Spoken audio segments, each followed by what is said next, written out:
play.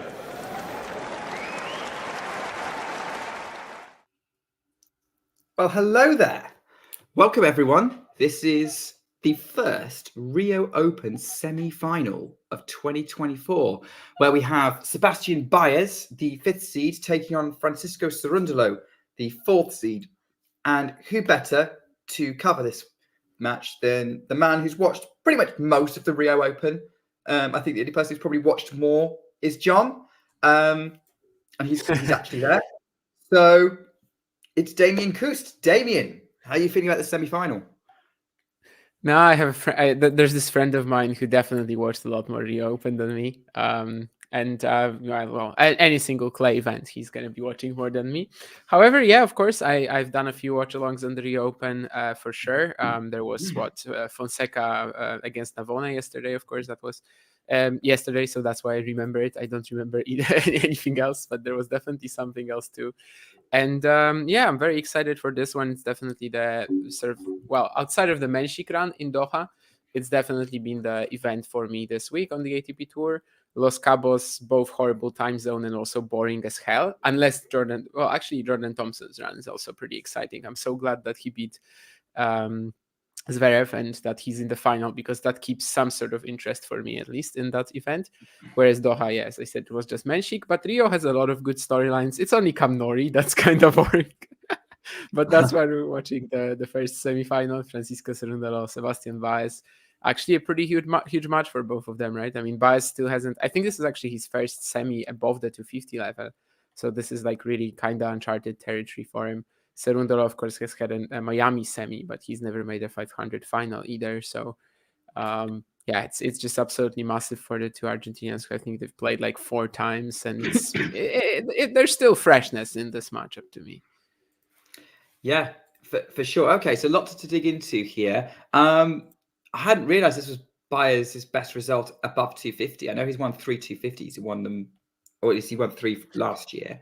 4 as a whole, yeah. 4 total. I hadn't realised he hadn't progressed that deep at sort of higher level events, as he's just dragged a forehand wide on my screen. So Cerundolo's moved to 30-15. I mean, you talked to me about this matchup. They're obviously both Argentine. They're both at their best on clay, although maybe Cerundolo has a game that is a bit more all surface compared to Baez. But talk to me how you see this matchup kind of working out. I mean, on the generally, they both kind of live and die by their forehands. I think Baez is often compared to Schwartzman, but it's not really the same play style at all. However, like when we just bounce them against each other, it's probably pretty clear that it's going to be Fran who's going to do most of the dictating, most of the offense. I do expect that Baez will have to show a lot of mobility as well, which he's actually really good at. It's just that I guess he kind of prefers also like just staying on top of the point of his forehand. But yeah, I mean, this is definitely a clash that's a lot sort of like multi-dimensional in how it's going to play out of the ground, which I guess is one of the best things about clay as well, that you don't really get the same patterns. I mean, every rally can be so different from one another. And I mean, as you said, they definitely love these conditions, even if they can also succeed in anywhere else really. Baez because of course won a hardcourt title. Cerundolo, when his game is on, it doesn't really matter what he's playing on. It could be ice, mud, or whatever, and he would be good. But he's woken up this week, so has Baez. Maybe even playing in Rio is sort of allowing them to loosen up compared to Cordoba or Buenos Aires. No home crowd pressure, if you may. Some players it helps, some players maybe it stops a little bit. Although I guess with Baez, it's not that strong an argument given he's won Cordoba last year. But they definitely are looking much better than the previous 2 events of the Golden Swing in Rio. And I would expect a high quality competitive clash with just lots of quality hitting. And so far, definitely, you can see them trying to keep away from each other's forehands if possible, which is probably why. Speaking of quality hitting, that game was ended with Cerundolo hitting a forehand winner down the line, kind of running around to hit the forehand, as it were, to kind of finish the point, and he gets the first game. So hold serve to start with. So we're kind of expecting this to be pretty marginal then, in terms of this match could go either way. Yeah, absolutely. It's very hard to pick a favorite. From what I saw, Fran was, I think, the betting favorite by just a little bit. I mean, yeah, he is oh no, actually, it's Baez who's the betting favorite by a little Interesting. bit. Sorry, then. Um, hmm, interesting. Then I usually would say that Cerundolo is like just overall the higher quality player, right? When he's on, maybe he doesn't have as huge deeps and peaks and valleys as Baez. Well, other way around. I mean, he has his level fluctuates more, much too much. However, it's kind of surprising to me that Baez has like a sizable lead when it comes to the odds. I do view this as a much closer affair. Maybe this is Jethro's influence. Jeffro bet like $1 billion on Baez, and the odds were impacted. Yeah, I mean it's possible. It's possible, and they've played 4 times so far. It's also even between them, 2-2. Cerundolo winning an ITF semifinal in 2018. In 2021, they traded 2 challenger meetings, and also in 2022, they played in the main tour final in Bostadt, and Fran, of course, won that. I remember that Concepcion finals when 2021. That was pretty huge. That was the year when Baez won 6 challenger titles, and that was, I think, the first one of them around February, March, around the Golden Swing, which in 2021 looked a little different because there was the pandemic and not every event was held. So there was actually a challenger like middle of February or something like that, and Baez won it in a deciding tiebreak over Cerundolo. So they've been bumping into each other, and it's always been close. Which is probably going to make this absolutely fascinating, especially since they're sort of playing on not quite home soil, but sort of familiar territory. Given that, obviously, Yeah. this is still South America. I'm not sure how the Brazilian crowd is feeling about so many Argentinians making the semifinals, but it might be very quiet today. But this is Cameron Norrie suddenly going to be the home favorite, the crowd favorite to win Rio. But I think it should be good. Obviously, I'm sitting here. I'm not allowing myself to get smug yet. I might be after tomorrow, but I did obviously say on ATP Weekly, like I joined Cerundolo, at the end, Francesco Cerundolo to win it. And well, look, even if I'm wrong about that, I still was closer than everyone who was saying Alcaraz was going to win it. Then again, can you really, rate the Alcaraz prediction if he retires in the third game? I mean, after basically injures himself in the very first game. I mean, I don't know. I agree with Gene, by the way, that that's why I thought that Cerundolo would have been a favorite, because he just has a higher ceiling, and that's kind of it. Like I was expecting that edge to be more important than whatever edge Baez has right now, apparently. Well, obviously, form-wise, going into this event, Cerundolo was pretty tragic. But yeah, I will remind you, if you just sort of go at it too much, I will remind you what your other picks were. So, Oh yeah, I said Rublev to win Doha, which meant it happened. No one could predict that. Oh gosh, oh yeah, I predicted. Who did I predict for Los Cabos? I know I was wrong. I think it was Demon, but I'm not sure. Yeah, it was Demon. Yeah, that was optimistic. But I also predicted a Chaos WTA final in Dubai, so I'm going to go with most like decent record on that. I'm going to go with I will take Cerundolo having a good week as being close enough, because sure. I don't know if we were kind of Cerundolo gets to the semis. Yeah, if Cerundolo gets to the semis, it's a good pick already for you. Sort of like you can't be disappointed if he loses here, basically. On the Challenger show, I basically every week try to predict the winners. I mean, most of the time, of course, it doesn't work out, because it's predicting a winner out of 32 players, or even more if you count the qualifying. But basically, whenever there's a situation like this, and I sort of refer to these picks when I review the events on the next episode, I definitely mention sometimes that he went to the quarters or something, but well, this is a good result. Like I can't be disappointed with the pick. He did okay. He did his job. I mean, I can't necessarily be disappointed. So I think Fran Cerundolo for you here yeah, it's already a very acceptable result for sure. Yeah. Although I can't remember, I know I had someone beating Alcaraz, but I can't remember who it was. It Gotta might be have been. him, right? I It mean, must have been Cerundolo who because the only else? other option would have been Baez. Not, yeah. I mean, Baez, Diaz Acosta, maybe. Yeah, I don't have my thing, the thing with my bracket on near me, but So you actually did a full bracket. yeah, I did. Yes, that's why I went with Cerundolo's going to win this because I was not. After what happened um in Cordoba for Alcaraz, Buenos Aires, but yeah, same. Buenos Aires, Buenos Aires, Argentina Open. After what happened in Buenos Aires, I was like, Alcaraz could get taken down by someone having a very, very good week. So I wasn't necessarily predicting him to win it. And then I thought, oh, maybe it was Cerundolo I had to taking him down then. I think there are about 2 players in the field who can realistically beat Alcaraz on a good day, and it's Jari and Cerundolo. So, I don't disagree. On clay. I don't think yeah, on anything really. Jari and Cerundolo, does the surface really play into it that much with in the Alcaraz matchup? Probably not. Little bit of an update. Cerundolo's just played a bit of a messy game, and Baez has now got the early break for 2-1. So for us all saying that he has the capability of beating Carlos Alcaraz, currently he's not really able to beat Sebastian Baez, but it's early stages. With him, it doesn't matter, right? Like I think Oh, that even if Fran Cerundolo for like 3 or 5 months would not be getting wins, I feel like at some point he's just gonna have a massive run somewhere, and just do enough to survive. Like that's just, I guess, the kind of game that he has. And last year, if we remember the Golden Swing, he also wasn't doing too hot. He's like not really fighting to defend any big points here because he basically did not do well in the Golden Swing last year either.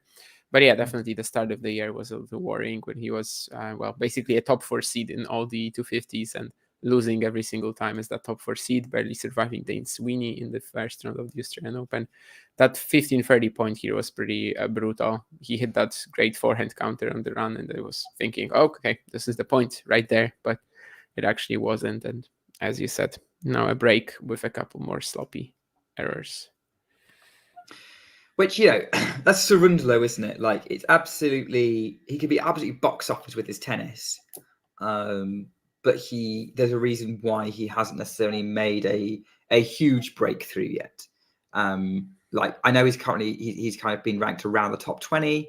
But in terms of like on-court results, like big results, he's not even got to a 500 level final before.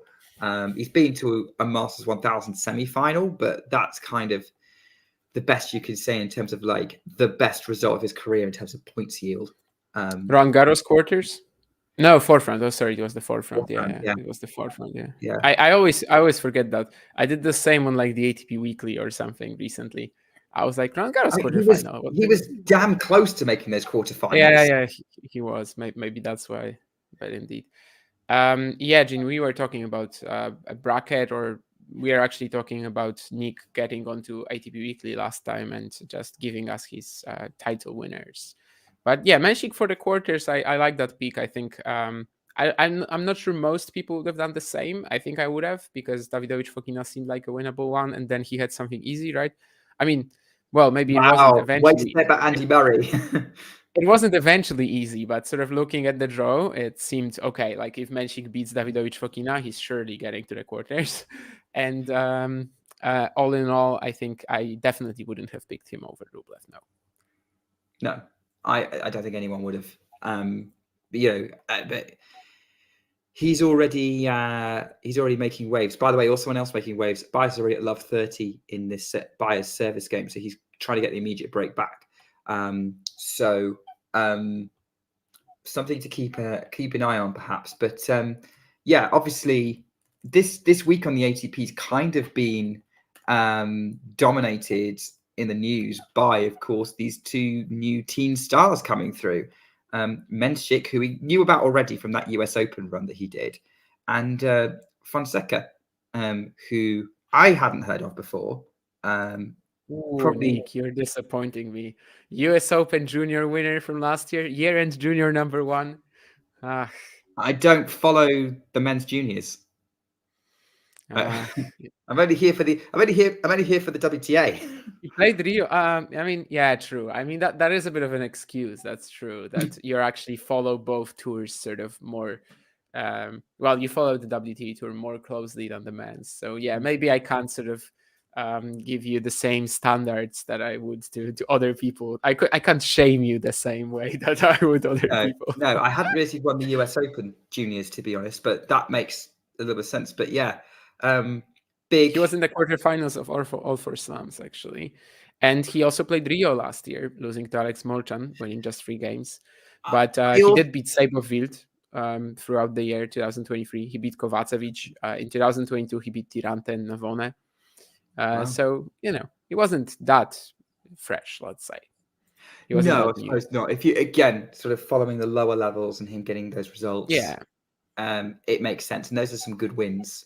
But I also find, and like this is probably a bigger conversation, as Baez misses a forehand up the line trying to slide it to catch the drop shot. So it's break point. I'll come back to my question because I was going to make a point about juniors. 30-40, Sebastian Baez 2-1.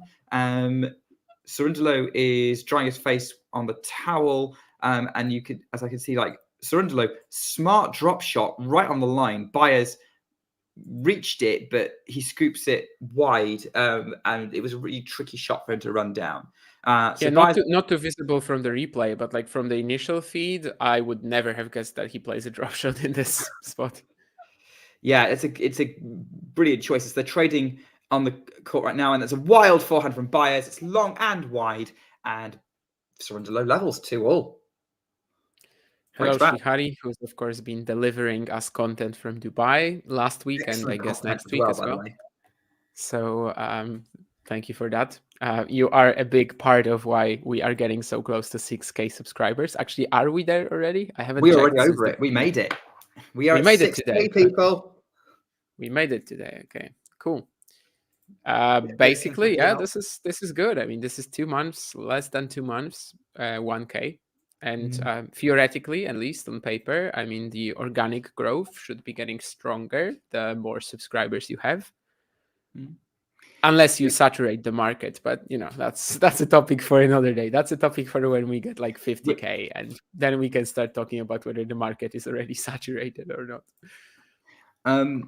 We're being asked if Cerundolo is the favourite. We kind of discussed this. I mean, not according to the betting odds. Baez is the favourite, but according to us, slightly. According to common sense, slightly, yeah. I mean, like I'd say it's interesting because Cerundolo's got the ranking. I'd say Baez has the slightly more impressive CV when it comes to results. Hmm, To me, really?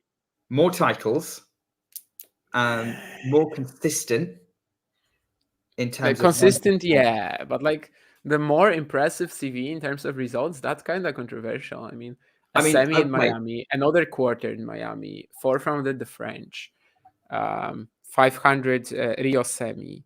Um, it is kind of controversial to me.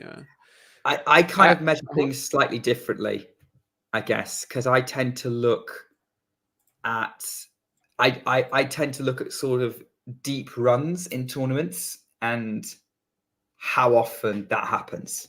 And yes, whilst yeah, I'd say the big in terms of points yield, Cerundolo has the biggest one of the two with that Miami semi, but Baez on the regular tour has definitely been pushing that. And for me, I would say as well, like not many people actually win 3 250s in a season. It's actually pretty yeah. hard to do. And so for me, that's what tips it for me. It is an impressive achievement, I would say. Yes, 3 250s for sure. It's rare. Then again, if it never translates into any, let's say, event that's not a bit Mickey Mouse, uh, and you guys know that I actually love all of these events, so it's not like I'm saying it in a disrespectful manner, but yeah, I mean, it just kind of paints the picture of Sebastian Baez stabilizing at that top 30-ish level, which is not a it's not a bad thing, obviously, but Would you say the same thing about basically, Casper Ruud, who did something similar before his kind of breakout run in 22? did he? Yeah, I'm pretty sure Casper Ruud's won 3 250s in a season. Yeah, he did. He won 3 in a row, I think, right? Or was it Yeah, it was like, Kitzbühel and something? yeah, Kitzbühel and something. he did, yes. Bostadt, yeah, Kitzbühel and Bostadt. Mm. But well, it wasn't the same as Baez, like, just sort of, yeah, getting to that top 30 level and staying there for years, which by now, I mean, that's kind of been what Baez has done. I guess I'm No, just but kind would of you not disappointed say, with him not having any, major would you not, slam rounds. I say, would you not say with that result, because like at that point in 2021, Ruud hadn't had any significant slam runs either. Um, would we not? I mean, look, we're looking at this in hindsight, so I'm not gonna say this is not me Hmm. saying Sebastian Baez has the same potential as Casper Ruud. Absolutely not. Because I think they're very different players. Although he does have a break point right now to try and regain that break. Huge forehand from Cerundolo. Baez can't control it. Forced error. Juice. You know Yeah, what? I can say with full clarity that no, I wouldn't, because well, Casper Ruud in that year makes the ATP finals, right? Casper Ruud in that year makes what was it, like Madrid semis, Monte Carlo semis, some yeah. decent like slam run, like second week or something at He least. made a second week of Australia. Yeah, so it's not comparable. Not comparable. Okay.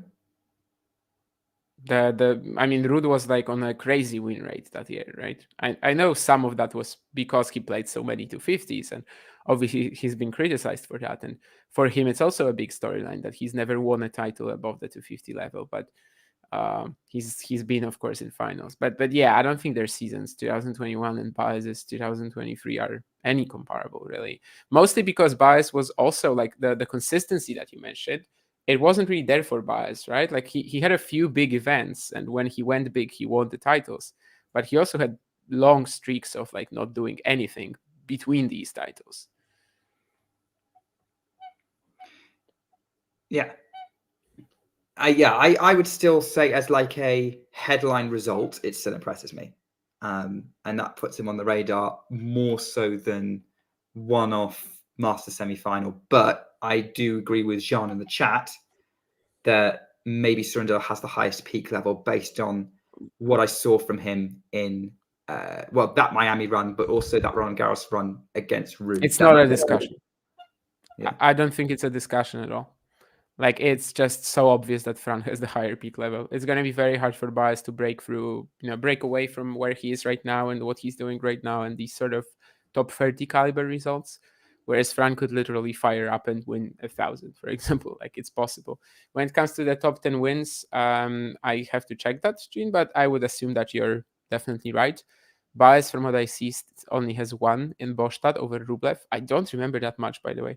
And obviously, he was very close to beating Alexander Zverev as well at Roland Garros, which I guess He we did, kind of can mention as, he did play a cut. He did. I remember he played Alcaraz at US Open in 22. I think it was like a set, maybe 2 sets were like super close. And then he got yeah, injured. 7-5, 7-5 retirement. But I know people always bring up this match, but then again, he lost both sets. It never felt like Carlos is in much danger. But yeah, I mean, it was a good match for him, for sure, up until the injury. Yeah, Fran has 7 top 10 wins. I was also interested to check because we were talking about this, like what Elo says about this, but Oh it yeah, also that's favors Bias slightly. interesting. But obviously, Elo is very based on like current form as well. And Cerundolo going into this event was pretty horrible. I mean, going into this event for the year, Cerundolo had only won 2 matches. One of them was against Dane Sweeney at the Australian Open. That's not going to give you a lot of Elo points. And the other was against Dimitri Popko in Davis Cup. And that's also not going to give you a lot of Elo points. So, and it's not like he was playing, amazing opponents either. I mean, Bautista Agut in Hong Kong, sure. Alexandre Miller in Auckland. Marozsan, Australian Open, very understandable. But again, he struggled against Sweeney. But then also the losses to Skatov, Munar, Diaz Acosta in a row. So, it's definitely understandable that in ELO ratings, he will not be high. No. And yeah, it's not. I mean, obviously, you only get points for winning matches, and as you say, he's not necessarily getting big points from. Doesn't often get big points, but I'm also then asking the question of how often, which of them is more likely to lose to someone they should beat, and Actually, they're both very they're likely both to lose really someone. bad. Yeah, Yeah, like absolutely. I think Davis Cup showed it very well. I know Baez eventually beat Popko in the deciding grabber. He was subbed in for Echeverry, of course, and he beat him. But I think both their performances actually really showed that Baez also does not have that sort of regulation. Like really, he had 3 titles last year, but other than that, he was not going deep in events. I'm pretty sure actually, like I haven't checked that, but if you think about it, did he like convert, for example, every single semifinal that he was in last year into a final? Like I think it's fine. possible. Yeah. Did he have any I'd other have to look semi? at it, but maybe, yeah. Yeah, he had Um, he had one in Santiago, but that's literally the only one. So he and I don't know if you want to count the Turin Challenger. It's a 175, so kinda, but also he was kinda screwed there because that was the event when in the last 2 rounds they played indoor and they mm, played indoors and it was indoor hard. It was actually the same courts as the Nito ATP finals. So oh no. yeah, it was a drastic change, and Baez lost to Federico Gallo in the semis. Then Dominic Kepfer won the event, but generally, so if we're not counting that, you've got 4 events that Baez made the semis in last year, and 3 of them he turns into titles, and of course it's impressive. But I'm just trying to say he does not have the consistency either. Like they're both equally capable of losing to anyone, in my opinion. Well, there's certainly. Oh my word! That's a massive running forehand winner from Sebastian Baez. Cerundolo wants the mark checked. That was they're having a great rally. Umpire comes down, he's checking it, he's not sure. Cerundolo's telling him which mark it should be. Umpire says it's good. Cerundolo Yeah, can't believe it. looked good. Yeah, it looked good to It me. did. It did look good. Yeah. Huge running forehand winner for Baez to get into 30 love. He was kind of on the defense in that, and he managed to pull that off. So as much as we're talking about sort of their streakiness, they're both bringing it today. For an opportunity at the biggest title of their career. Hands down. Oh, that's a horrific bounce off the line. Oh, it's out. That's why. But that was such a bad bounce from Baez. It kicks up over Cerundolo's head. It's out.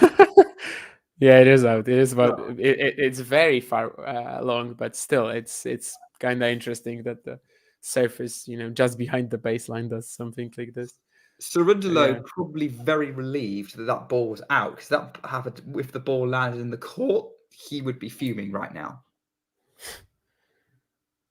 Great. Now Yeah. they're trading backhands at the minute. Backhand to backhand up the line, changing direction from Baez. He goes wide, 30 all. There was a Alcaraz in the similar audience. point in. Yeah. He was getting applause on the changeover, and he's sitting with David Ferrer. But I was just was trying to say something random because in 2021 there was a similar point at the Warsaw Challenger when the ball bounced over Daniel Michalski's head. But there, actually, it was in play, and Oh, well, I would can't say I it's be famous because no one remembers it by now. But at the time, it did get some Twitter reactions. Let's say that. I yeah, I don't know. I don't remember that rally. I don't think I saw it. I think the only Yeah, challenger I it's remember very is unlikely. It's very I think the only unlikely. challenger clip I remember is like there was a challenger in the Dominican Republic where Hmm. there was a fire on the court or something, and I was like, how on earth did that happen?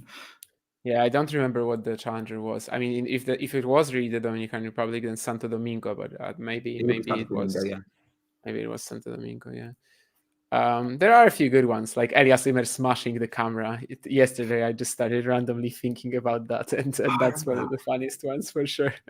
No, I think I have seen that actually. Yeah, the Because I challenger. was I was just sort of sitting around and I was thinking, if someone was to come up to me and ask me what my favorite sort of bit of challenger drama is, like what would I say? And I actually came up with a perfectly good answer, which I don't remember right now. But then I started thinking about, yeah, Elias Zimmer and Nicolas Moreno de Alboran taking a shower and getting disqualified. It took too long. No, you just can't take a shower while there's a break, and someone reported on him that he's taking a shower, and he got disqualified for it. Interesting. I think his opponent actually reported on him, if I remember correctly. Ghost is looking at Baez stats. Apparently, since the round one loss to Monfils in Roland Garros, Baez is 17-18 win-loss. Uh, But then, of course, that doesn't that's include with 2 wins, won titles, right? titles. Yeah. Yeah, that's with 12 wins in a row from Kitzbühel to US Open third round. Yeah. So But it's interesting. again, But I think, but then they go, that's kind of padding out the result, right? Because that's what it's also not right, by the way. 15. Like that stat line is not right, because he had 12 wins there. Kitzbühel, Winston-Salem, 2 at the US Open, and then this year he already has 10. So it's at least 22 wins since then. And it's Okay. actually a bit more. So these stats, whatever Ghosty is using, are also incorrect. It looks like he's worked it out himself, I think. There you go. That's interesting. Anyway, 3-all. Cerundolo's put a backhand into the net, 15-all. We've been chatting a fair bit during this match, but talk to me about sort of how the match is kind of playing out from your perspective. Is it kind of going as we thought at the minute? I'm not seeing that they're both doing a very good job of neutralizing each other. Obviously, Baez's big strength is his movement. Cerundolo's is his weaponry, particularly the forehand. He's got the bigger weapons of the two, as shown there with an inside-out forehand, which I think painted the line. It's 30-15. But yeah, at the minute, fairly evenly matched.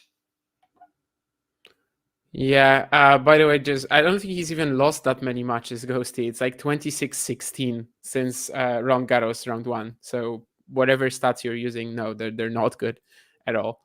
I think they might be including, I don't even know what, honestly, maybe some exhibitions or something. But I'm just using, ATP Tour matches, tour level Lucky matches. left chord from Cerundolo to get to 40-15. He's at the net. Spires goes for the forehand right at him, and it comes off his backhand, and it just literally hits the top of the net and dies on the Baez's side. But yeah, I mean, what you said is definitely right. Baez, when he played Monteiro yesterday, was doing so much. Well, I can't say damage because he was talking about defensive, options. But against both Diaz Acosta and Monteiro, he definitely tapped into that area of his game quite a lot. And here he's also forced to sometimes hitting like that ridiculous passing shot, right? Sometimes that's in that sort of dynamic he needs to find himself here well, and of course he's better suited to this than Fran, but to Cerundolo's credit, he's definitely hitting well enough to just keep going with Baez so far. And I do think that it's been extremely evenly matched, and basically it's a clay match as well, so we probably can expect some twists and turns, right? You get a few minutes when you're playing well and you just snatch 3 games in a row, then the opponent does the same. But so far, of course, it's been pretty just one by one, right? I mean, there was a break right at the beginning, but Yeah, they've it was exchanged breaks. instantly restored. Yeah, it's definitely pretty even right now, which is what we hoped for, which is why we picked this match. It should be, I think we're in for a fascinating encounter here. And I've just remembered a point I was going to make several games ago before we had some drama about juniors, because we were talking about Fonseca and Menchik. And I basically, what I was going to say was, one of the reasons why I don't pay too much attention to juniors is it's not always an accurate reflection of who's going to break through. In fact, it rarely is. Yes, a lot of the time they can be pretty good, but there are plenty of junior champions who didn't do much. Depends how you're watching it. If you're watching it and knowing what you're doing, then you should know more or less. I don't know what I'm doing. Sometimes it's very clear. I will just refer to one thing that Ghosty just said, that Baez lost first match in Paris, Sofia, Brisbane, Adelaide in a row. Yes, but if you're trying to use this as a Monfils argument, it doesn't work. And I'll tell you why. Since losing to Fran Cerundolo in Bostad 2022, to winning the title in Cordoba at the beginning of 2023, Baez lost 17 out of 18 matches. And that's all I want to say.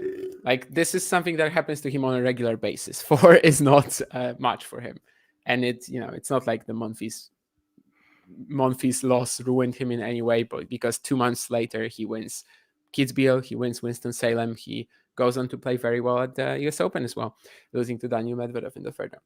Anyway, what I'm trying to say about the juniors is that there's this perfect example that I always use, which is the 2021 US Open final. And you have Daniel Rincon playing Yuncheng Shang there. And Rincon wins the match like 6-2, 7-5. But anyone who's watching the match is just straight up convinced that Rincon, well, he might develop into his game at some point, but that Shang is the real prospect. And I feel like in the juniors, you very often get that. In the juniors, you have a lot of players like, let's say, Davis Cup, you should be counting Ghosty, I think, but okay. I mean, yeah, 2022, 16 or something like that, it would be more or less. But doubles, I also wasn't counting, obviously. Anyway, what I'm trying to say is that you have a lot of players like Liam Brody, Luke Savy, Kimmer Kopejans, Philippe Taliva. I don't know, I'm using examples from 2012, 2011, but because they're the most relevant. They are the most relevant because the ones that are too recent, we don't know yet. I guess, yeah, it makes sense because we've already seen that, right? So what I'm trying to say is that all of these guys have like very good all-around skill sets. They were very consistent at that age already, right? They could sort of just outsteady the other opponents. But the thing is that these juniors who just come out and blast the ball like Fonseca, they will often get better results. Yeah. And I think if you're watching this, I don't think you need to have much experience watching juniors either to know. I think it's really, experience watching tennis. But yeah, that Rincon Shang final for me is always the prime example because everyone watching this just knew what was happening. That, okay, Rincon is winning this match. However, Yuncheng Shang is the real prospect out of the two. And that's kind of, I think, how often juniors work. And even the one slam final later, you've got Jakub Mensik playing against Bruno Kuzuhara. Bruno Kuzuhara wins this in 3 hours, 43 minutes. Insane battle. But no one is talking about Kuzuhara because there's no point. Like, you just know that he's not going to make it. And Jakub Mensik, on the other hand, even though he lost the final, he's the real prospect. And I feel like that happens often in the juniors. So, like, if you just sort of look strictly at results, yes. But everyone watching Fonseca on the juniors tour last year, like, he could lose round 1 in every slam, and I wouldn't care because that's not relevant. I mean, look, this is probably a dangerous thing to admit whilst trying to commentate on a tennis match, but I don't know what I'm looking for, and that's the problem. I mean, so I don't know if anyone does. Would I be able to define what you're looking for? Probably not, right? But I don't know. I mean, when you see just insane ball striking ability from someone like Mensik, like Fonseca, like Yuncheng Shang, when you see something maybe that other players can't do, whereas because I generally tend to group juniors into like 2 categories, and one of them is the solid junior, the guy who just already has a nice all-around skill set, who can already sort of do it all, but has nothing to speak of, nothing exceptional about his game. And these other guys who are just, so struggling to control their games, struggling to know what they're going to do on the court. But they do have, these shots, these abilities that just make you say, wow. And I don't care that they only pull it off 1 out of 10 times. Usually these are the guys that will eventually make it, right? Yeah, but maybe. But that's what. All I'm saying is that I suppose you could say like ball striking ability. That doesn't always translate either because they have to put it together, and be consistent with it. There's plenty of players out there who've got, who can strike the ball pretty sweetly, but don't for half their matches. And I guess also my style of play that I enjoy watching isn't necessarily the bigger weaponry style. It's easier to spot these talents for sure. Yeah. Then again, even the players that we have, who are playing more of a defensively oriented style, they are also special ball strikers for the most part. Like Daniil Medvedev. I'm a Roger fan. I'm an Iga fan. Yeah, I know. But they don't necessarily hit it as hard as they could. I mean, Roger timed when when to strike so well.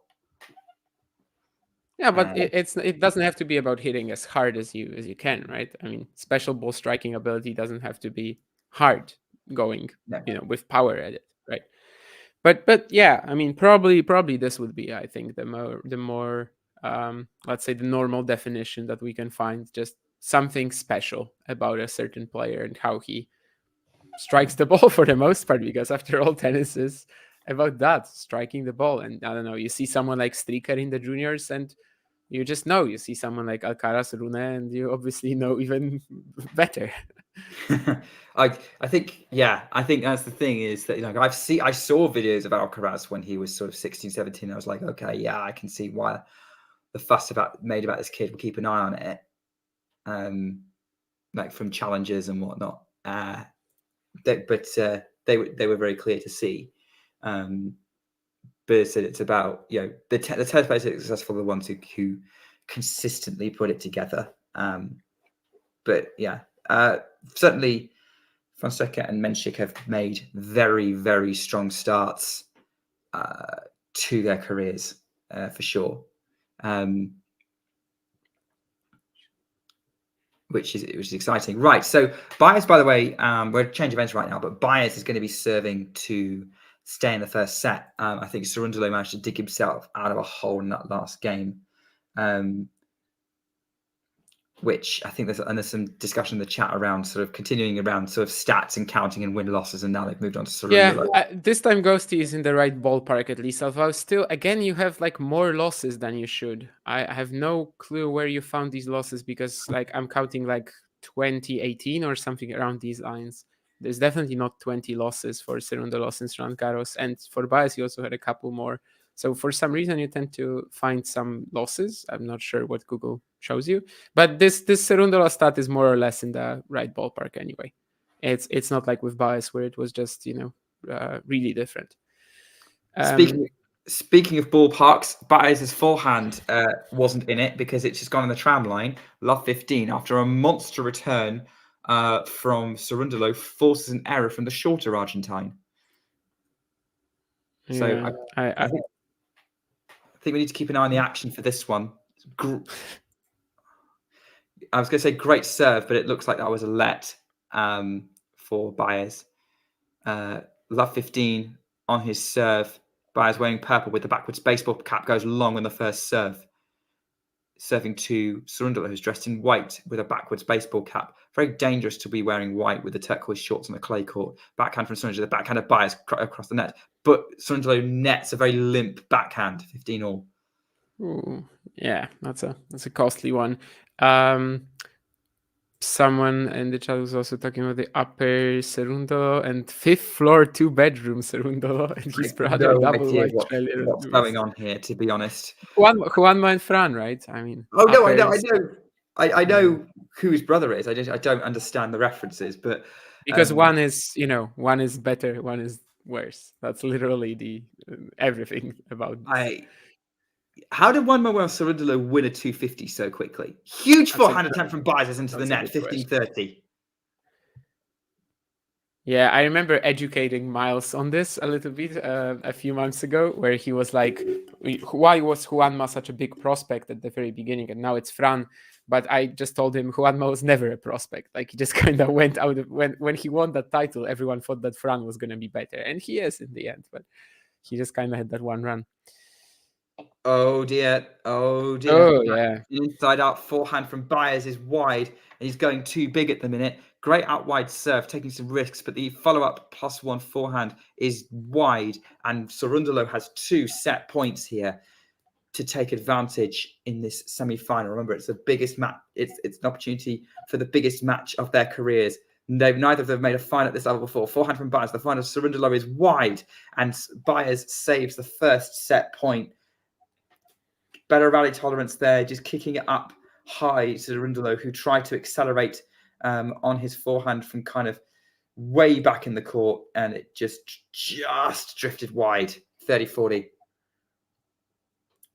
Baez is back up to serve again to save another break point. Here we go. Baez serves into the net. Second serve. Cerundolo's got a second serve to look at in this game on this crucial point. Baez goes out wide. Huge backhand attempt from Cerundolo. Cerundolo has a forehand, but he's dragged that way wide in its juice. Damien is not this has been forehand. this has been a spotty game from both. Yeah, but of course, Cerundolo not even doing all that much to get to these 2 set points, and then just kind of giving away the first. Well, the first one not, but the second one for sure. The second one was not a good forehand. I can safely say that I'm usually fairly positive, but even I have to say that first serve is out off the top of the net and way out from Baez. So it's a second serve again for Cerundolo to look at. Go up T, backhand inside out from Cerundolo. Forehand Baez up the line. Backhand Cerundolo mid-court. Forehand Baez up the line. Forehand Cerundolo putting Baez's forehand under pressure. Goes, tries to go big on the inside out forehand again. Puts it in the net this time. It's another set point for Cerundolo. That he's got to stop trying to go too big on that forehand, Baez. But that's Baez, and I really don't think he's less forehand reliant than Cerundolo. People often really just try to put him into that defender mode, but he's really all about that big forehand. And sometimes when it's not clicking, that's where the losing streaks come. Here we go. Backhand to the Cerundolo inside out forehand. Backhand from Baez looped up and lands in because the Cerundolo forehand that was inside out has just gone long, just missed, and it's juice. And I mean, look, this if you can use 2 words to start this game, it's failed forehands from both. Although, yeah, this one at least like productive. He was trying to do something on the set point at least. I mean, he was kind of trying to do it with the other one as well. Like 2 of the set points he just missed. Yeah, I suppose. Yeah. First just never got clean contact on it, but here he was like more in the rally, and you can actually imagine him hitting this and then winning the point on like the next, the subsequent 2 shots or something.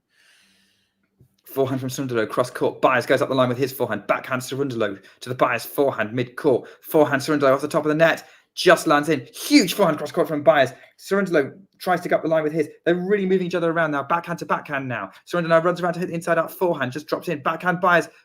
Great angle. Still going. Now moving Cerundolo around. Cerundolo's got to the forehand. Just drops it short. Cross court from Baez. Cerundolo can't control it. It's over the baseline. It's game point Baez. Great rally. Yeah. That was better quality compared to the rest of the game. There was this one opportunity for Baez to find the inside out forehand again, but he shied away from it. He didn't go for it this time. I would too, to be honest, having missed so many in this game. Yeah, possibly that was in his mind, I think, because the opportunity was kind of there, and that's probably his best shot as a whole. Not in this game, though. Baez now serves. Backhand Cerundolo to the forehand of Baez inside out. Backhand Cerundolo scrambled. Drop shot from Baez. Cerundolo's going to run it down. Tries to get it over the net, but doesn't do it. He's too soft with it, and it's into the net. And Baez saves 3 set points to level at 5-all. Yeah, in case anyone was sort of wondering if this was going to be a battle, yeah. Any sort of mental slip for a few minutes, and you might have some serious issues in this match. Yeah, I mean, Cerundolo had 3 set points, marginally missed 2 of them, and one of them was not a was missed by one of the worst forehands he's hit all week. The greater Cerundolo will not be watching lesser Cerundolo today, and also not the other way around, because the lesser Cerundolo just started against Camilo Carabelli in Santiago. I thought Francisco was the older brother. He is, yeah. I was just saying the lesser Cerundolo as Juan Manuel, but not because of the age, because he's worse. Okay, so let's talk about this. Okay, so I first came across Juan Manuel Cerundolo when he won that 250. How did you win that 250? I don't blame you that you got to know him there. I think he was, like, let's say, less known even than someone like Fonseca, I think, at the time, because Fonseca obviously has the big sponsorships and he has the junior number 1 and etc. Cerundolo at the time, Juanma, of course, was like more, I guess the only real thing about him was when he beat Cuevas in Montevideo 2019. Like, that was huge. Cuevas was, I think, still in the top 50. And after that, he didn't really do anything of note, I suppose. And yeah, they put him into that Cordoba event. He, I think, qualifies, right? He wins like 3 matches. Yeah. And then in the every single match in the main draw, you're just stuck thinking, okay, so this game cannot work. By the way, oh no, that's actually my stream replaying that previous point for some reason.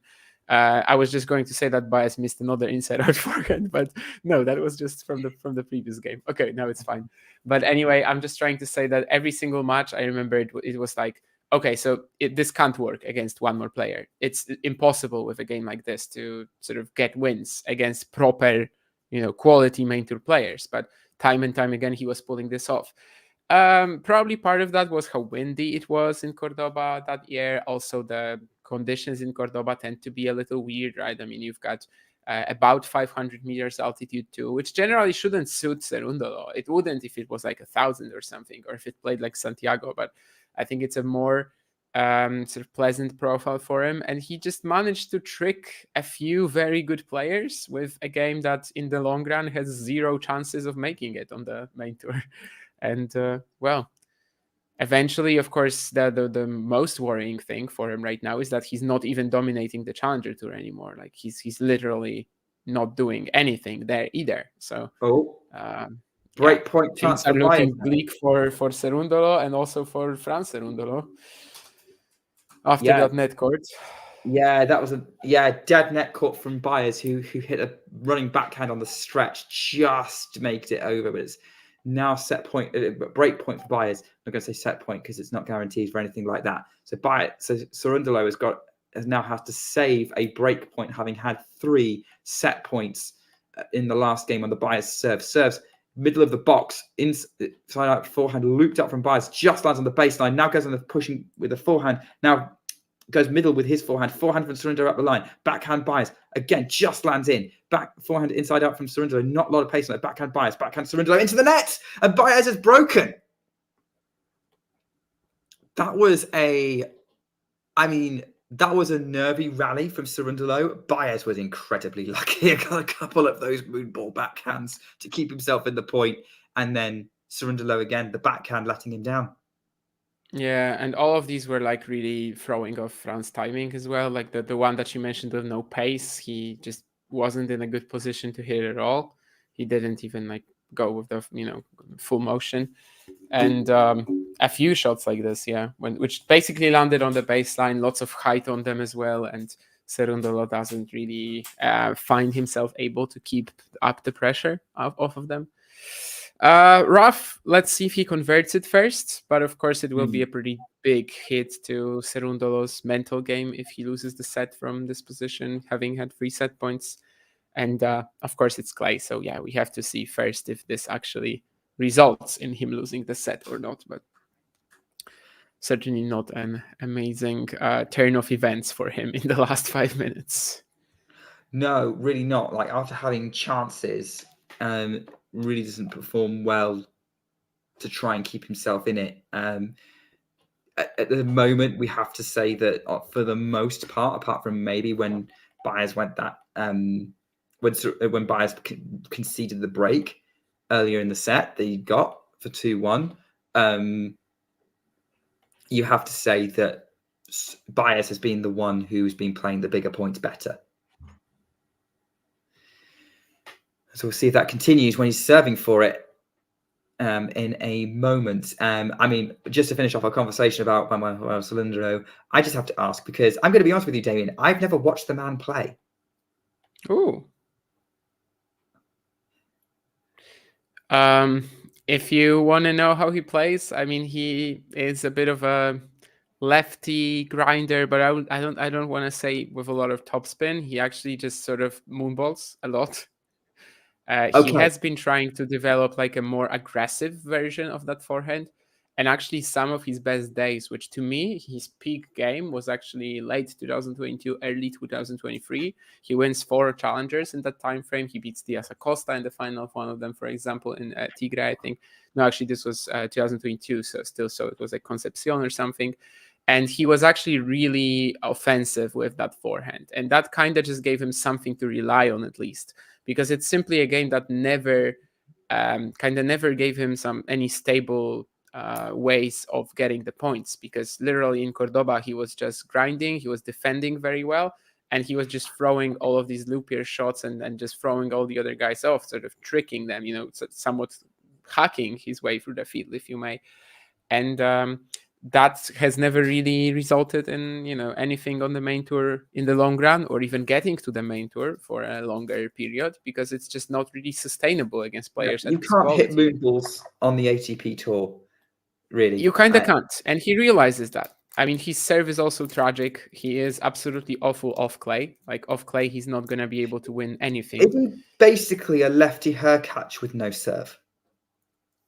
Not really. I mean, he definitely plays a lot differently, in terms of his ground game. I mean, it's tough to Okay. compare it to Hurkacz. Hurkacz might have some issues hitting through the ball, but he can still do it. He's still powerful. Cerundolo is just kind of limp, I would say, as a whole. Well, And Francisco Cerundolo, the other Cerundolo, the greatest Cerundolo, is going to have to do a great comeback here, because he's just taken a backhand long, and Baez is walking back to the chair, having held to love for 7-5 as a setup, and halfway to his first 500 final, maybe. yeah, this is just a throwaway game from Cerundolo. He didn't even try to get this game done. I mean, I know he tried. I'm not saying he just tanked it straight up, but it was kind of like a tank with the way he just basically threw out everything he had. But what was I talking about? Yeah, I mean, he definitely is aware of that, I think, Juanma. He was trying to add that more aggressive layer to his game. As I said, I think that was perhaps the best moment of his game to me, when he was playing like that. But now that he has zero confidence, it's just such a big mess. And again, he's not even dominating the Challenger Tour anymore, even though he was at certain moments. 2021, 2022/2023. By the way, 21 unforced errors of the Cerundolo backhand. That's a pretty sick number. Even if we don't believe the ATP statisticians, which I don't, it's possible harsh. that he's hit like 15. Yeah. He's had a fair. Look, let's face it. Usually, when I have been doing the play, it has ended up with a backhand error. It has been the backhand side that's failed Cerundolo more often. It doesn't surprise me. That's what's costing him. I think regardless of whether the stat is exactly accurate, it is clear that the backhand has cost him that set. I agree. Yeah. Well, And the backhand cost him in the long run. Maybe the forehand. well, Cost him on the yeah, big point. probably not taking the big points, is what cost Yeah. him the set realistically, Yeah. rather than the backhand, actually, because, well, he was in a position to take that. So I'm just, I was saying that I agree with what she said earlier about, even if the stat isn't, precisely correct, it's still been leaking. And in general, his game has been leaking, but it's been enough to secure him a very comfortable position to take a set. So I guess that's something to look at. I played a pretty horrible set. I still had chances to win it. Maybe he can get into the second set with that sort of mindset. By the way, Andy Murray tweeted in the meantime, just an hour ago, that he has an unpopular opinion. Okay. That he has an unpopular opinion that South America should have its own dedicated swing on the tennis tour with its own Masters series. The way the fans support the tournaments there is incredible, amazing atmospheres, and tennis is clearly part of their sporting culture. Vamos. That's how I he don't think it's an unpopular opinion with fans. Maybe it's an unpopular opinion with his fellow players and the ATP Tour. I think so, yeah, with players especially. Because I know people could be up for that. I kind of get that as well. I mean, I kind of get that as well, I mean, I guess my question is, I guess maybe where would you make the 1,000? Rio, maybe? I mean, that's a non-issue. That's a non-issue. If you want to, you will find the venue. That's not an issue. I think the bigger issue is how do you sort of make it a valuable part of the calendar. And for that, you would have to basically remove the Middle East swing. If you wanted to not have only this that, you'd have to either you'd have to remove the Middle East swing. You'd have to reorganize the calendar so much, because you'd have to put all the big hardcore events in Feb and move the Golden Swing, the South American swing, to March, so it folds into the European clay season. That would be somewhat okay, but probably that's how they would rather do it. rather than go for a similar sort of rather than just go hard clay hard, right? Yeah. So maybe in another way, maybe it could be Australian Open in February. You've got the Middle East swing, you've got US, you've got Mexico and stuff. Then March you play Indian Wells, Miami. Then you go to South America, and then maybe the European clay season starts in like a week before Madrid in like Munich, Estoril, whatever. And then in that first 2-3 months of April, you have the golden swing. Sort of, it's Maybe possible. It takes a huge rework of the calendar, so it I don't does. think this would really happen because there's no, most players will be against it as well, and I think as a whole, it And would it would just take a massive rework of the calendar. you've also got some tournaments with some massive clout because Dubai, I know, has a massive prize pot and clearly likes the Yeah, space they've got on the calendar. And then you've got Indian Wells and Miami, which are two established tennis institutions, and there's no way they're moving. By the way, Cerundolo is not improving his prospects. He's at love 30 on my screen. He's got a first serve, which he takes out wide, but he's put it long. So he's going to have to do a second serve this time. This is not the start to the set that Fran Cerundolo needed. Now he goes for the up the tee on the second serve. Baez inside out on the forehand, slice from Cerundolo. Drop shot from Baez is, I don't know how that's in, but it is. Then lobs Cerundolo with a brilliant backhand, and it's love 40. That was a high risk drop shot from Baez that could have gone wrong so easily, but it paid off. yeah. I would say that when it comes to Miami, it could actually be removed for a Golden Swing event. Like that's possible, right? Some tennis fans have been advocating for that. I'm not Well, sure not for Miami necessarily is the that, Golden Swing, but I'm not for sure that Miami is that popular a tournament anymore. We're into a rally here at the minute.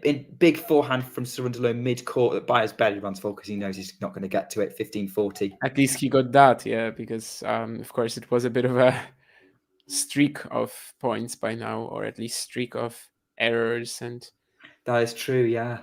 So yeah, rallies that did not go how many Fran's points was way. that? Like 9 points in a row. That's just ended for Baez, but now Baez has still got 15-40. Cerundolo is going to serve long again, trying to go up, kind of go body. The first serve is kind of malfunctioning at the minute. Maybe Cerundolo is getting a bit desperate. Who knows? Goes for the second serve. Just lands in. Backhand from Baez is really short. Inside out forehand from Cerundolo's got Baez on the scramble. Now he's got the overhead to. Oh my word. That was not a good contact on that overhead. It goes well beyond the baseline. He had it there, but it was just a bit behind him. And Baez now walks to his chair with the early break in the second set. Yeah, I have a fear. Let's say I wanted to say a prediction, but I have this fear that Cameron Norrie beats Mariano Navone today, and then he also beats whichever of these guys tomorrow because they're playing like this. I mean, doesn't it also depend? I mean, or you get Norrie playing how he's playing against one of these guys who's playing how they're playing. And then what happens? It's a messy match. Okay, I'm glad. I will gladly accept that as long as it's not a 6-2 6-2 Norrie. Yeah, I will think it would be gladly a accept very. that. I think there's going to be. It could be a very sort of high error count in the final, regardless. Yeah, we might not be seeing the prettiest tennis, and I guess Rio is the same field as Buenos Aires, literally, and Buenos Aires had let's say a higher quality semi and final so far, but we'll see. Maybe the guys will wake each other up. There's a fascinating question to you from Ghosty. Oh my word! I've seen this for ages, and the time wasn't right to answer it, but I have been prepping myself to answer it, and I'm gonna have to hand in my British passport. I'm afraid the answer is Iga.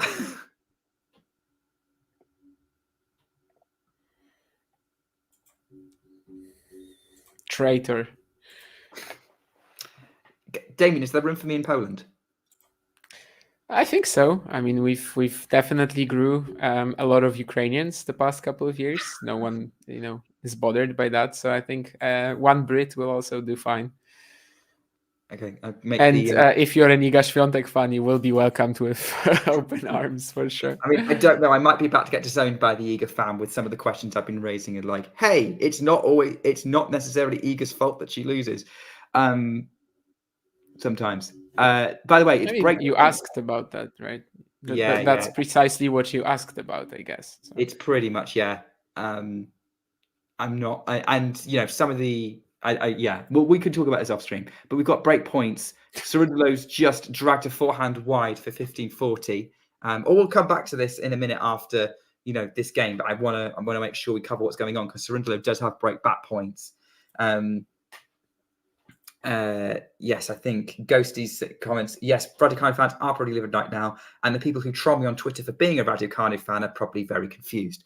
15-40 on Baez, who goes out wide on his serve. Great return from Cerundolo. Backhand now up the line. Baez forehand, middle of the court. Forehand Cerundolo up the line. Backhand Baez cross court. Cross court from Cerundolo on the backhand. Baez is going up the line this time. Cerundolo. Oh, he's missed it. He's missed the forehand up the line, and it's 30-40. Trying to go for the haymaker forehand. It goes wide, and it's another break point saved or lost by Cerundolo, depending on how you want to see it. Maybe I'm about to get slapped with a white glove and a posh accent, but hopefully that means I get to choose my weapons. Juice from Baez saves that break point as well. So more missed opportunities for Cerundolo. And more missed backhands. I mean, now I fear for him mentally, sort of, if he loses this game. Obviously, he still hasn't won one since the 3 set points that he missed. Yeah. Update from the stadium. Someone needs to tell Fran to hit the ball over the net. John is not allowed to do that. He has to keep the mentality.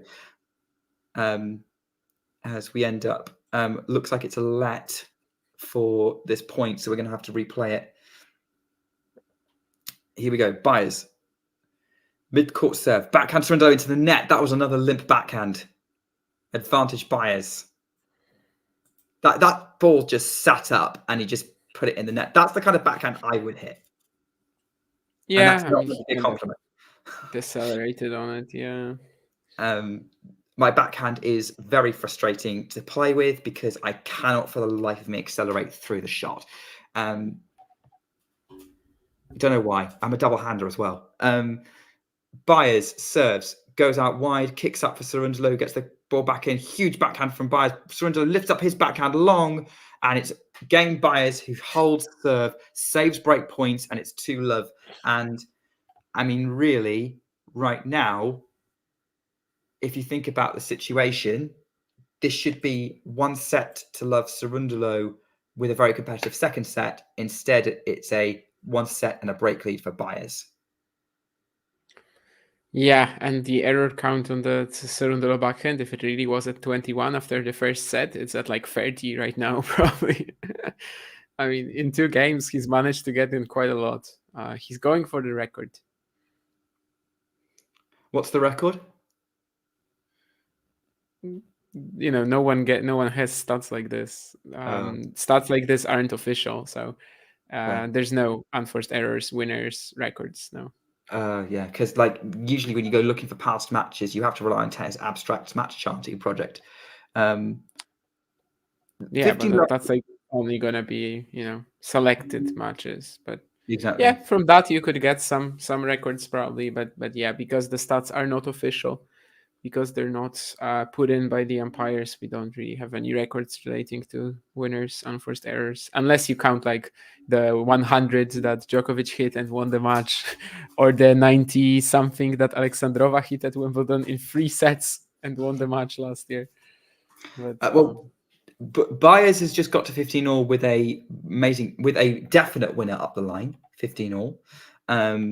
Cerundolo is now second serve because the ball was all over the place after that, dripping with sweat. Short second serve. Baez gets the forehand into play. Backhand Baez, the forehand of Cerundolo is going inside out. Baez going back to the backhand of Cerundolo, and that's into the net. It's 15-30. Yeah, going back into the backhand of Cerundolo, that seems to be the strategy right now. I mean, if he's missing that much with it, it has to be.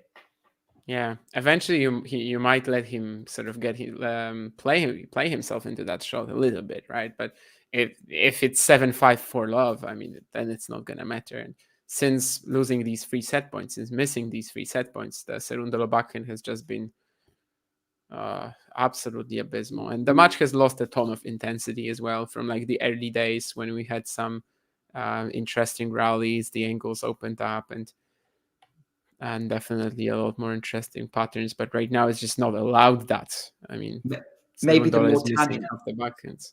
maybe the more tangents we go on, the better the rally, the better the match is, because we were going all sorts of tangents during the interesting part of the match. Baez has just run down that drop shot from Cerundolo and planted his own right on the line, 30-40. Nice, Great but like that's also something that Cerundolo probably should have been like aware of, right? That's a possibility, and he just sort of stands there. I mean, it's not necessarily white flag yet, but he's not reacting to this too well mentally either. Yeah, because look at the replay. That drop shot was clearly gettable. Backhand from Cerundolo trying to keep himself going a double break down to the Baez backhand. They're still trading backhands at the minute. Still just about clearing the net from Cerundolo. But that backhand does clear the net, but it goes into the tram lines. It is wide, and it's a double break for Sebastian Baez, who is well on his way to a first ATP 500 final at this point. Yeah, since these three set points that Cerundolo has, I mean, he's missed like 50% of his backhands. And you can't win a match 6 like games that. in a row, right? This is a virtual bagel. This is a virtual bagel, yes. 4-5 7-5 free love. And also we don't really see like the end of it so far. I know in the previous Baez service game, there was actually a 40 love lead for Cerundolo, but it just sort of seemed to put the nail in the coffin, if not anything else. So it's rough right now. It's rough. Going back to what we were talking about before with sort of my questions around Iga Swiatek, I think I don't know how popular I am with the Iga fan right now, because I have kind of come around to Iga's fallibilities, and also I'm very willing to compliment her opponents who play better than her on the day, which does happen. But I guess where I'm at, the reason why I'm asking these questions is like on Twitter is, you know, the discourse which you'll probably cover in your podcast, the Iga and Carlos show with Vanch. You know, why do we react like this when Iga loses? My question is, well, do you genuinely believe the match is on her racket? And it seems that most people don't. But then, if you nuance it, it's in most circumstances it is. I'm willing to kind of accept that to a certain extent, but I also believe that the quality of the tour means there will be days where someone plays well enough to, as you would put it, take the racket out of her hand, depending on the day. So that's kind of where I'm at, is I'm basically trying to say, when Iga loses, it's not all her fault.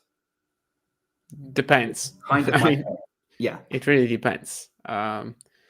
I think every single loss has to be looked at as like an individual case. Yes. With Kalinskaya, it's a little weird because, well, she was 4-2 up and playing so well. And then even if you can still give a lot of credit to Kalinskaya, you can also just mention that Iga fell apart completely and never really felt like recovering that. Like, obviously, she still had a break point in like maybe the last game, but what I'm trying to say is that the comeback was on. She had points to get that. Yeah, but like that was, let's say too little too late. If you're 4-6, 2-5 down, and that's when you're starting to get engaged into the match again. That's not right. I mean, the panic mode that she entered, that's on her. That's not on Kalinskaya. Of course, some of that frustration was caused. Does he win the point? Really? Okay. I mean, that's also obviously that's insane scrambling from Baez, but that's also like a little bit of unseriousness from Fran to me. Like, he just, after hitting that volley, he does not even wait for the next shot from Baez, right? Yeah, he's kind of, he checked out there. Yeah, his racket is down. He's not even in waiting position. He's like, I won this point, which I understand maybe in a little bit because, well, he thought that he had it, right? He thought that there's no way Baez will catch it, but that's that's partially on him as well. But yeah, I was just saying basically that the way she checked out of that match, you can criticize her for it all you want. I mean, usually in tennis, it's going to be let's say sort of a compilation of these two, right? The credit to the opponent, but also your own faults. And I guess it's also an individual thing. Like, I'm the type of person who, if I lose a match, I never sort of in my head credit an opponent. I will never say that someone played too well for me. I'm always like, what I could, what could have I done better? What could I have done better? So, for example, I don't know. Let's say my opponent hits an insane forehand. My thinking isn't, oh no, that's too good. I might say it because reasonably that's probably the right idea, and that's actually what it is. But in my mind, I would be like, I can't. Why did I give him that sort of ball from which he can unleash like that, right? So I guess it's also very individual for a player. I would assume that Iga usually is thinking more about her level because, well, she's got all the quality in the world. I don't think it's also making up excuses when she says that she's frustrated with how she played against Kalinskaya. Nurlan, I don't know if he's here in the chat today, but he was very vocal in that on the watch along for that match. And sort of anytime we are talking about the previous Iga loss, he like mentions, "Oh, excuses, excuses." But well, I mean, is she supposed to come out and say, "I played very well, credit to Kalinskaya," and leave? Like that's not serious. That's not honest. So yeah, I think there are definitely different losses. There have been losses in the past where she's been like, yeah, the racket was taken out of her hand, and still even in these matches, you can look at certain parts of the performance and think, okay, so how could I have reacted to this? What my response could have been like. And I don't know, maybe the good example would be Ostapenko at the US Open, right? Where it's clearly Ostapenko like making her uncomfortable, and it's clearly Ostapenko blowing her off the court. But then again, you can also start thinking how I can react to this for the future as well, right? That's very important. So I don't think there's like a clear answer to it at I all. I certainly think for every Iga Swiatek loss, she did not play anywhere near her best. Maybe the only exception being the Madrid final against Sabalenka last year, and even then, she was kind of on the back foot for a lot of it. So the thing I'm saying is fantastic. You can make 18 unforced errors, but your opponent but then it's on you as the opponent to make sure that you are not making the same kind of errors, that you are not making this a really messy game. And that's what Kalinskaya did very well. That's what Noskova was doing at points in that Australian Open match. I certainly don't think Iga Swiatek has lost to a below par caliber player since 2020. And I certainly, and so I think, yes, Iga could play well, and a lot of matches that she's lost, she could have won. I'm not going to say should have won because that just piles on unnecessary expectation. But also, I think it's unfair to say that the opponent had nothing to do with it. And that's more what I'm trying to say here is we can't say the opponent has nothing to do with every Iga loss.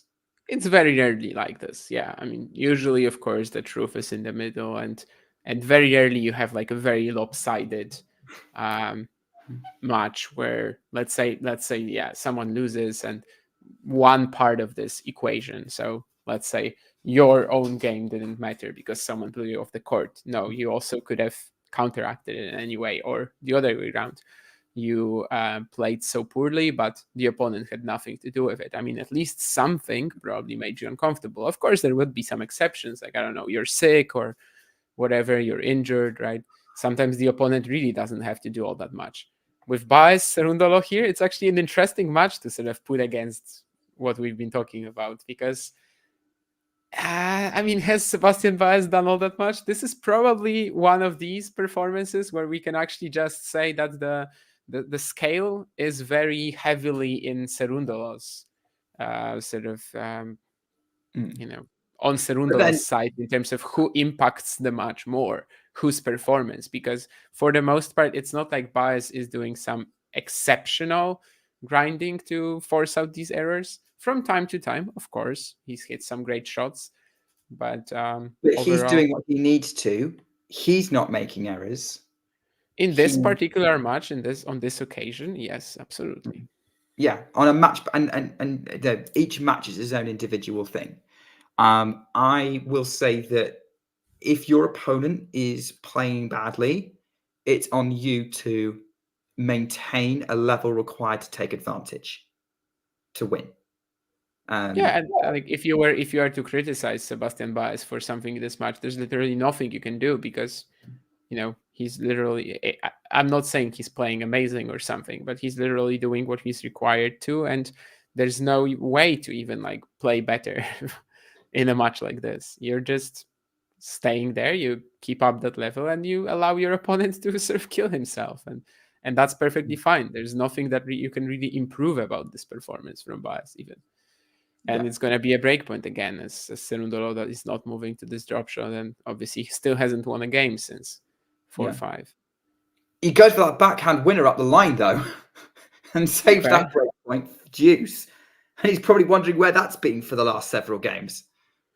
Yeah, especially as he lost his balance on the previous shot, and it was kind of funny. A bit of a Hail Mary getting in. That was definite. Hail Mary's a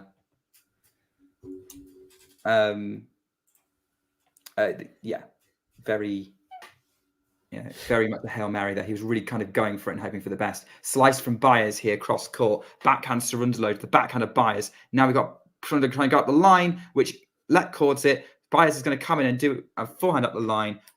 Cerundolo can't control it. Gets a racket on it, but can't control it. And it's another breakpoint opportunity for Baez. 4-love. So, we've got more break points. And, at the minute, Baez is not, as we're saying, Baez is not going away. He's keeping his level consistent, keeping hitting on Cerundolo, waiting for the error. Although in that occasion, he got lucky with a net cord and took full advantage with actually an aggressive shot. But we'll go to the break point now. And the first serve's ended up in the net from Cerundolo. Second serve. Where's this one going to go? He's kind of rethinking the bounce here. Now he's going into the ball toss. Serves out wide. Goes for a risky one. It was too risky because he's double faulted. And it's 5-love Baez. Yeah, I just wanted to say something similar, Gene. Yeah, I just wanted to say something similar, that this has been a letdown for sure. It was before, I think, up until 5-4. Yeah, up until 5-4, we were getting what we wanted. And I think it was before the stream started, we were talking with Nick how basically John asked us about like either Rio semi. First it was me, and I was just unbeknownst to Nick at the time, I was thinking, okay, I'm choosing this one because this one is bound to be competitive. This is guaranteed to give you some good action. And apparently so did Nick sometime later. So we were both thinking that this is the one. So far, well, this ain't it. Let me tell you. Let's see if Navone Nori will be it. I suppose. I mean, thinking about that one, what does Navone need to do to make it an interesting one with Nori? To me, he can beat Nori the same way sort of Fede Coria beat Nori in Buenos Aires, which is literally just out-rally him. I mean, Navone is such an expert in terms of using all the angles, the variety of height, the spins even off the ground, that I think if he's not scared, and he doesn't really have anything to be scared of in Nori's game, because like how is Cam Nori gonna beat you to the ground? It's not really possible, right? Like Cam Nori doesn't have anything that will blow Navone off the court. So I think if he's just able to drag him into the type of points that he wants to play and has the physicality required, it's very possible for Mariano to win this. Does he have the sort of required discipline to win like this? Does he have the experience already? That's a bit of a question mark for me for sure. And just purely on quality, I think he's absolutely capable of winning this match, but I do have my reservations in regards to him being able to deliver on this occasion. Guess we'll have to see. But this match isn't done yet. We're into what probably is the final game. But Baez has just put a running forehand into the net, trying to run around his backhand. Love 15. Not necessarily the best start you want to try and serve out to bagel your opponent in a semi-final, which doesn't happen very often. So you want to get that nice bit of street cred with your peers. Oh, that's a horrendous attempt at a return from Cerundolo. Not anywhere near the court. 15 all. Really just, that was Cerundolo like rubbing the strings of his racket, hoping that they'll work better this time on this point. Baez goes up the tee with that serve. Great serve. Cerundolo just about gets it over the net, but Baez picks him off with the forehand right at the net. 30-15. 2 points away from the Rio Open final. What would be the biggest final of his career? Seeing a replay of him finishing that point off with the forehand. Now we've got another serve up the tee. Great serving again from Sebastian Baez. Under pressure to serve it out. First serve after first serve after first serve. 40-15. 40-15 with Baez about to serve. Here we go. 2 match points for Sebastian Baez, who goes into the net, and yeah, that's way out near the baseline is where it bounced. So it's a second serve for Cerundolo to look at to try and save this match point. Backhand Cerundolo just gets it in. Forehand Baez, the final Cerundolo into the net. Sebastian Baez wins 7-5, 6-love. He fist pumps to himself and he's going up to shake hands with his compatriot. He is the guaranteed Argentine in the Rio Open final. And yeah, that was an interesting first set that was very competitive, and then Cerundolo wilted after losing set points. That's the story of the match. Yeah, and wilted even harder when he missed these 3 break points in the second game of the second set. Yeah, that's true. I forgot about that. But yeah, once he missed those opportunities, it was just a downward spiral from there. Those match stats are not going to look pretty.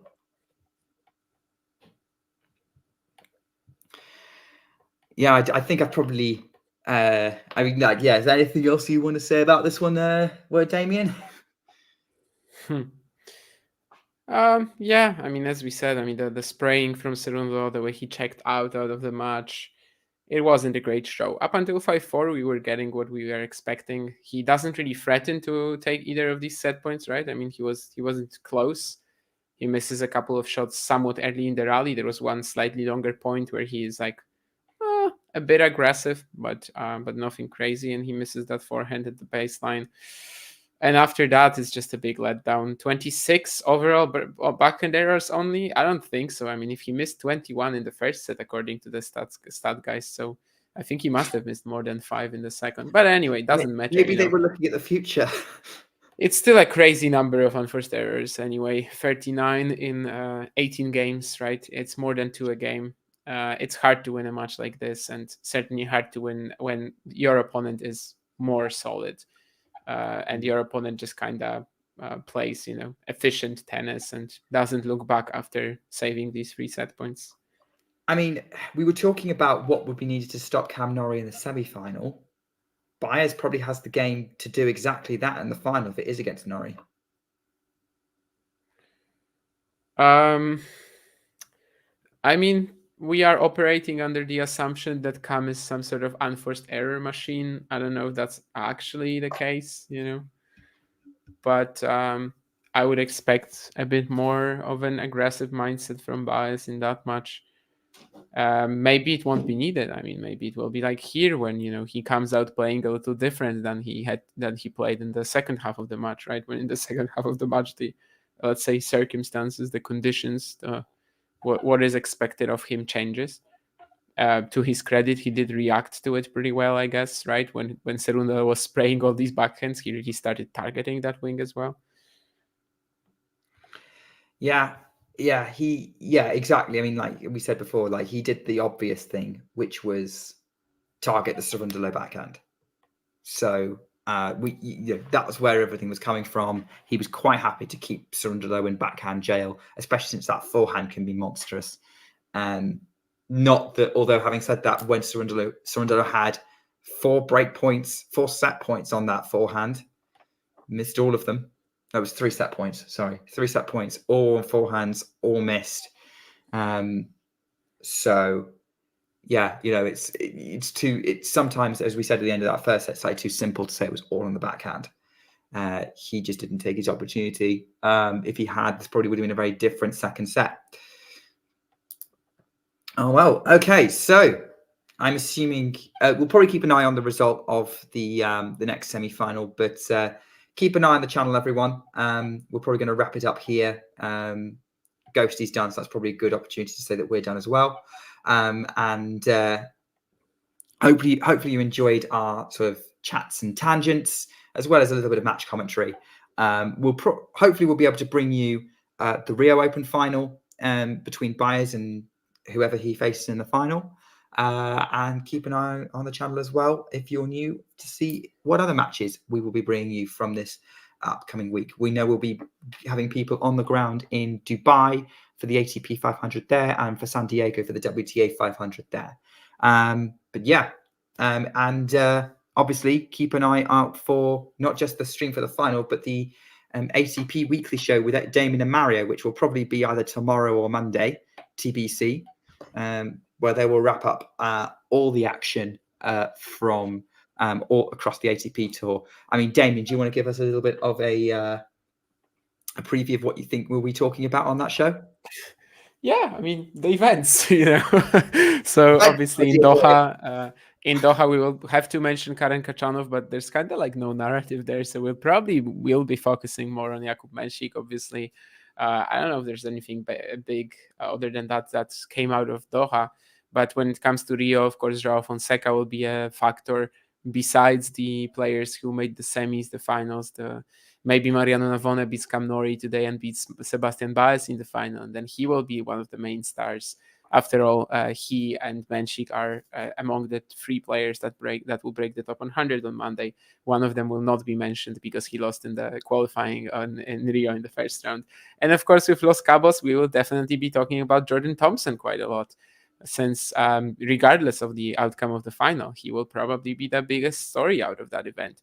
Maybe if like Ruud wins both the singles and doubles title, that would be pretty crazy also. And maybe the story of the event, given that his doubles record is not exactly that sharp. In fact, I don't think he's ever made a pro final of any kind yet. So he's got the chance to do it. And it's going to be a crazy schedule as well today in Los Cabos, since they're starting at 8 p.m. with the singles final. Then there's the doubles semi-final between Ruud and Thompson. And then one of them has to play the doubles final as well. So I mean, it's kind of guaranteed to end no at like 2 a.m. or something. I'd just be surprised. I actually think there's probably just going to be no doubles, and the doubles champions will just receive a double walkover. Because of Thompson or Ruud pulling out? I think both will pull out. I don't know. I mean, Ruud is playing with William Blumberg.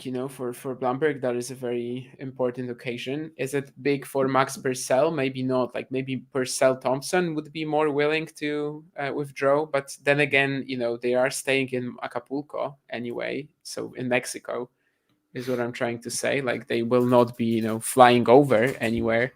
So I think they could stay easily. Also, the fight now, the tournament ends on Saturday as well, right? So that should give them plenty of time. So I don't know. I mean, this is definitely a bit of a crazy finish, but to the organizers' credit, like they didn't really have any other choice by now, right? I mean, singles has to be played before the doubles. That's an actual rule. And also, Thompson finished today after 1 a.m. So you can't really start the final at 3 p.m., for example. No. Well, that's something that will get unpicked. Something to look forward to when when I wake up in the morning, because I'm not staying up for that. But yeah, I think it's been a good time with you, Damien. As always, some interesting chats. You're probably going to be logging off and face palming that you have to commentate with this idiot. But we will. But yeah, keep an eye on the channel. We've got some more great content coming, as Damien's giving you a little bit of a preview of. And we will see you soon. So basically, until next time, take care and keep talking tennis. If you enjoyed this video, make sure you hit that like button. Don't forget to subscribe and click that notification bell so you don't miss out on all things tennis.